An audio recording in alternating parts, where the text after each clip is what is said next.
حکومت پنجاب کی جانب سے جلال پور بٹیا میں لگائے گئے رمضان سستا بازار میں روزے داروں کو لاکھوں روپے کی سبسڈی دی جا رہی ہے تاکہ غریب روزے دار سستے داموں خورد و نوش کی اشیاء خرید سکیں۔ ان خیالات کا اظہار پاکستان تحریک انصاف کے ضلعی رہنما چودھری انصر عباس گوندل نے جلال پور بٹیا میں لگائے گئے رمضان سستا بازار کا وزٹ کرنے کے دوران مقامی صحافیوں سے گفتگو کرتے ہوئے کیا۔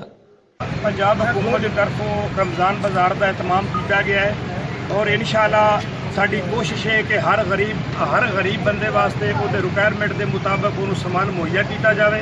اگر چھوٹی موٹی کوئی چیز کا پرابلم ہوتا ہے تو سارے اتنے محکمے کے بندے موجود بیٹھے نے، انہوں نے آ کے جناب کوئی بندہ بھی شکایت کر سکتا ہے جہے کہ ہر بندے کی ضرورت پوری کریں گے انشاءاللہ۔